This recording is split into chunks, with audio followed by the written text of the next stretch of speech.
Jemi rikthyer, po nuk të lë ky njeriu të të rregullova të sistemova, se ishe gati ti për të shpartalluar Halloweenin. Po, gati. Po qetëso pak se njerëzit e kanë edhe pasion atë fest. U qetësova. Gjithmonë ne do ta bëj kontrapedalin se s'kam ç'a bëj.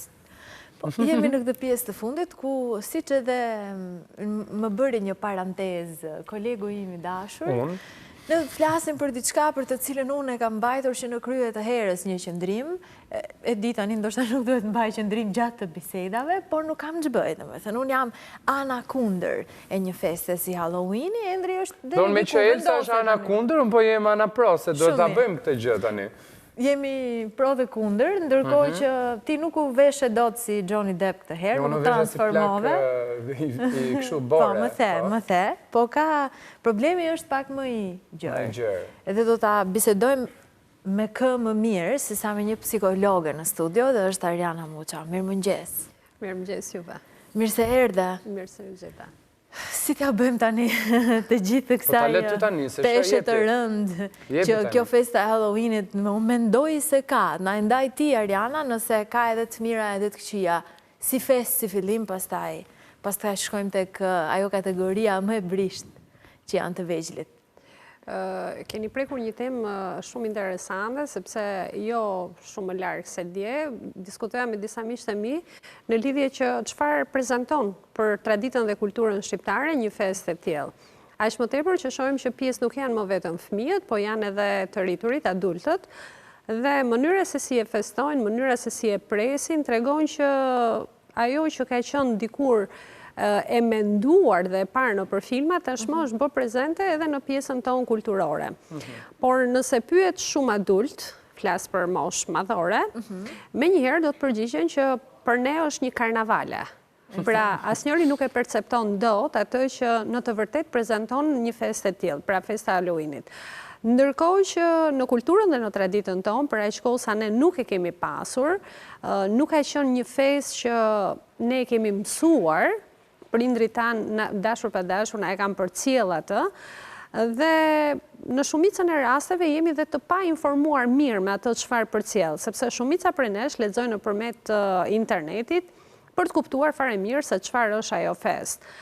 Kështu që personalisht në këtë këndvështrim e kam parë diçka si krijimtari që bëjnë të rinjt, diçka imagjinat tek fëmijët që luajnë, dhe tek të rriturit e kam parë si diçka që nuk ju intereson shumë në lidhje me atë çfarë prezanton Halloweeni. Por faktike që nuk ka lidhje me kulturën dhe me traditën tonë, gjë të cilën neve duam apo nuk duam ta pranojmë, mirë është që fëmijëve, nëse duam që ta festojmë një festë të tillë dhe ta bëjmë kaq publike, masive sa çka marrë dhe për masat e saj, duhet që t'ua flasim dhe nëpër shkolla dhe fëmijët të kuptojnë që çfarë prezanton kjo lloj feste.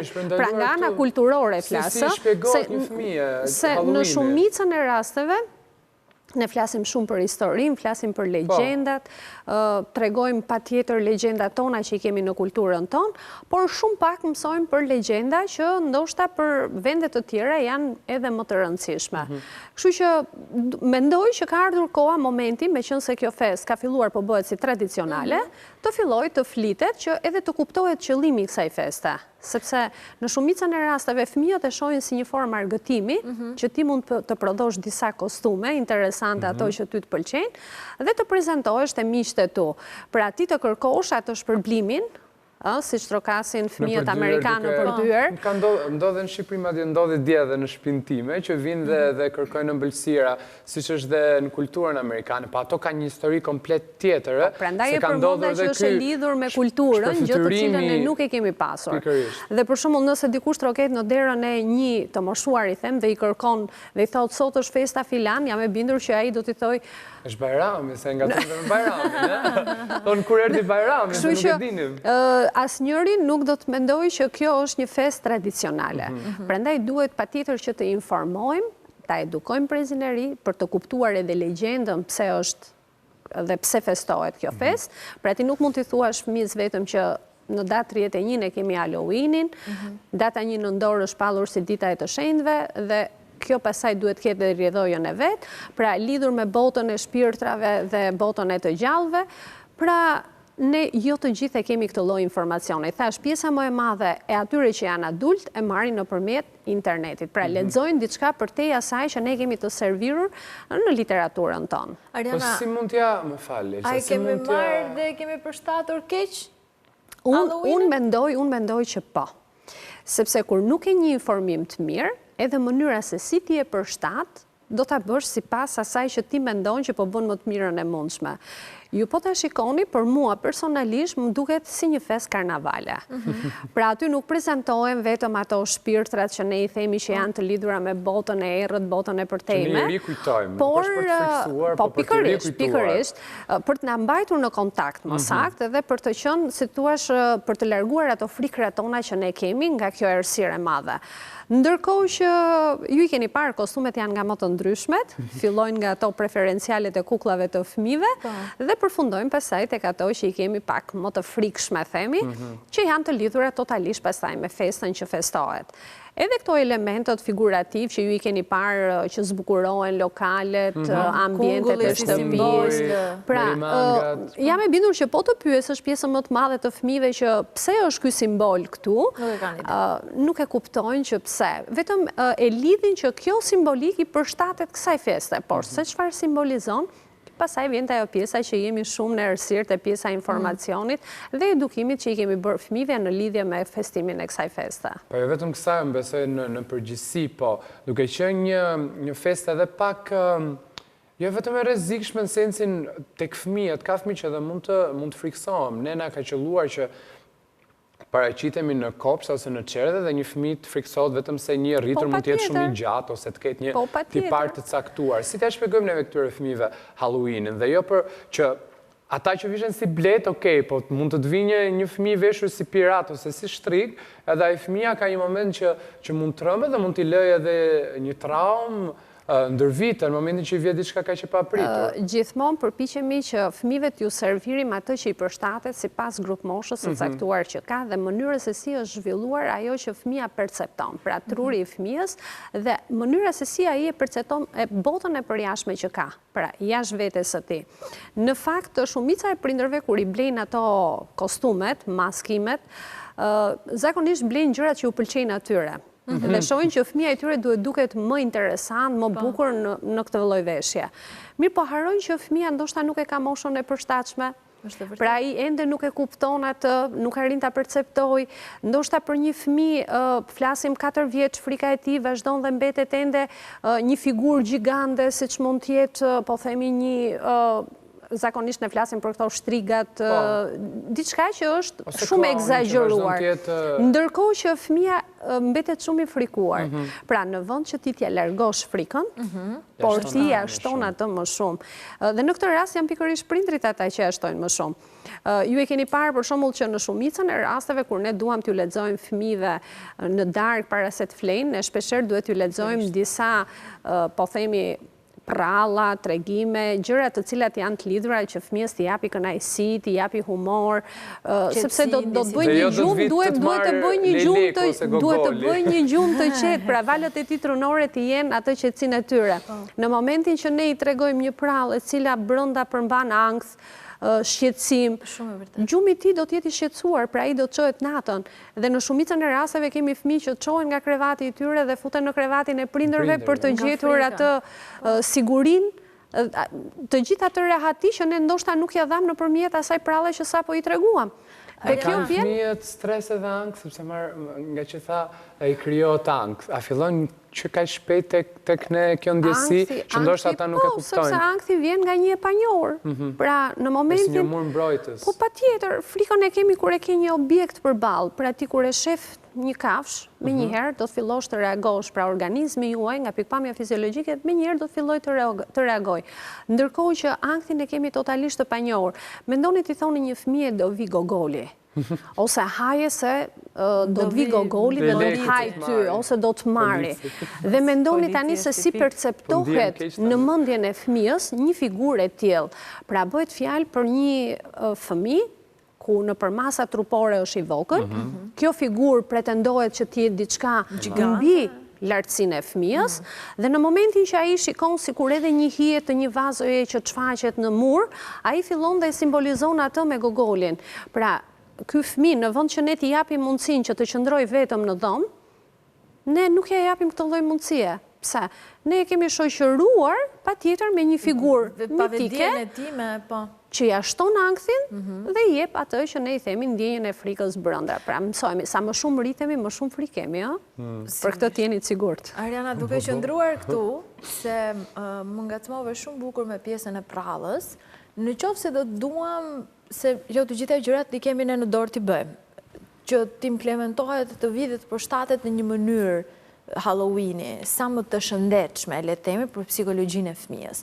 A duhet të nisë që këtu, që te prallat që ti i rëfen fëmijës, do vi festa dhe festa të marrë një formë me cila psikologjikisht për të duhet jetë e shëndetshme, madje duhet ketë edhe një bashkëpunim mes prindërve edhe edukatorëve, në mënyrë që edhe kostumet të përzgjidhen në një mënyrë të tillë që fëmijët njëri tjetrit të mos i krijojnë ankt, stres, frik, panik, të gjitha ndjesitë që të moshën e tyre nuk e meritojnë as pak. Pra, ajo trembje që vjen, ai shqetësim që krijohet, i e the shumë bukur që duhet patjetër që ne të fillojmë të komunikojmë me fëmijën, të flasim, dhe ne e dim që kush më mirë se sa prallat janë ato pika lidhse, themun ura lidhse midis të rriturit dhe fëmijës për të kuptuar dhe ai ato frikret e veta.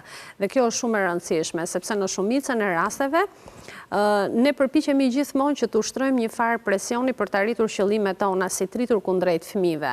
Mirë po harrojmë që në vend që ta qetësojmë, ne japim shqetësime fëmijës gjatë gjithë procesit të rritjes.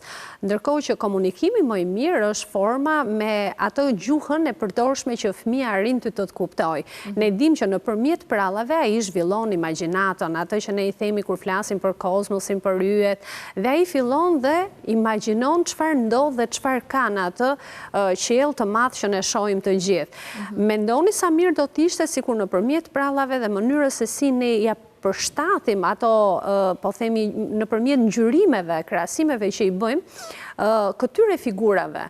Pra fëmia do ta pranojë më lehtë, nuk do të trembet nga diçka që ai e shikon. Ju keni vënë për shembull fëmijë të vegjël që me prindin përdore kur ecin vitrinave të dyqaneve dhe ato manikinat që vishen me ngjyra, disa janë pa flok, disa me flok, po të shikoni, ka fëmijë që nuk afrohen. Tremben. Pra, kjo nuk është sepse ai sa e pa dhe menjëherë i shkaktoi një ndjenjë frike, por kjo ka ardhur gradualisht sepse në atë imazh që ne i kemi ndërtuar fëmijës, kjo figurë që i paraqitet i shkakton ndjenjën e frikës. Më lejo të jap një shembull që e pash në rrjet dje.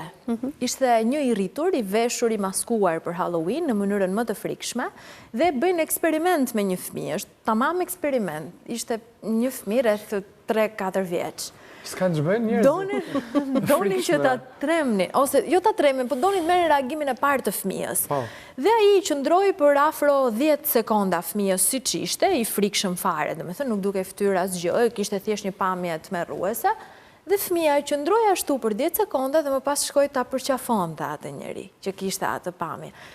Domethënë, mendoj që edhe nëse nuk i ke folur fëmijës për pamje të tilla dhe se ke tmerruar kaq shumë, ai mendon që gjithsesi ai njeri është diçka ndryshe. Nga ajo që ka parë. Ka qenë shumë i mirë. Ka qenë ai fëmijë shumë i mirë. Perceptimi i të rriturve nga perceptimi i fëmijëve është krejt ndryshëm. Prandaj thash që varet nga fazat e zhvillimit të trurit të fëmijës edhe mënyra se si e percepton veten në hapësirë. Pra kjo është shumë e rëndësishme te pjesa e zhvillimit të fëmijës. Edhe ky proces i frikrave vazhdon pikërisht në këtë formë. Për shembull, sa jemi fëmijë të vegjël, kemi frikë nga këto element që familjarët na përmendin. Ndërkohë që kur bëhemi adoleshent, frikrat më të mëdha kush janë? Të vetes tonë. Pikpyetjet që kemi, shqetësimet, ato janë që na shoqërojnë, pra nuk do të trembemi më nga këto figura, patjetër se ai tjetri mund të jetë i zgaravitur, i lyer, transformuar totalisht. Mund të jetë një trembje momentale, por jo duke pasur gjithmonë. Por për shembull, në shumicën e rasteve prindrit bëjnë një gabim shumë të madh, për shembull kur ndjekin filma në familje ose programe televizive që kanë objekt ose në qendër të gjithë filmit që jepet, është për të rriturin, është i pranueshëm. Po për moshën e fëmijës që është duke ndjekur me prindrin, nuk arrit të perceptohet ashtu si tek i rrituri. Dhe në vend që ti në këtë rast ta mësosh fëmijën, ti më shumë e shqetëson atë. Pra i do dali nesër në botën reale. Pra nga familja që është aty do dali në ambientin përjashta. Në ambientin përjashta, në momentin që i shfaqet një ngjarje si në film, ai do ta përjetojë atë dhe frika do të jetë shumë e madhe. Pra të ndash realitetin me atë që ne i themi që është diçka e trilluar. Kjo është pjesa më e rëndësishme, prandaj prindrit gjatë gjithë kohës, nëse duam që t'i mësojmë fëmijët që çfarë është një festë e tillë, nëse duam që ta bëjmë traditë të kulturës tonë, mirë është kemi një informacion. Pra fillojmë t'i edukojmë çfarë paraqet, të kuptojmë historikun. Ajo është elementi kyç bazë, pastaj t'ia përcjellim fëmijëve dhe mënyrën se si duhet dhe çfarë simbolizon çdo element në atë festë. Pra flas edhe tek ato elementet e vegjël që ne marrim siç tham kungujt ose diçka tjetër dhe deri tek veshjet që çfarë personifikojnë në vetvete. Pa, një pyetje të fundit kam unë. A duhet ta festojnë me se s'bën fëmijët këtë festë? Unë për aq kohë sa nuk e kemi një festë kombëtare, pra diçka që ne kemi të kulturës tonë dhe e ndjejmë për ta bërë atë, unë mendoj që kjo gjithmonë do të mbetet individuale. Gjithë secili është i lirë për të bërë atë që dëshiron në rastin konkret të një feste të tillë, por personalisht nuk është se kuptoj në një vlerë shumë të madhe për aq kohë sa ne nuk e kemi pjesë të traditës tonë.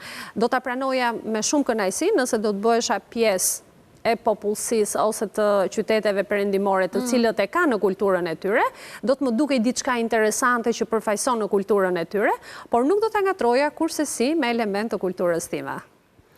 Ariana, të falenderojmë shumë për gjithë perspektivën që solle nga kjo pikpamje për Halloweenin edhe veçanërisht për të veshit. Faleminderit shumë, të urojmë ditë të mbarë. Ishte ti që fitove sot, një pikë për ty. Baje, këtë se mund të fitosh një pikë tjetër. 1-0, po ja se nesër do bëhem gati të fitoj dhe unë pikën time. Ne kemi pritur në fund, ishte programi edhe për këtë të hënë, shihemi nesër në orën 7 në Mirëmëngjes Shqipëri. Ditë të mbarë. Mirëpafshim.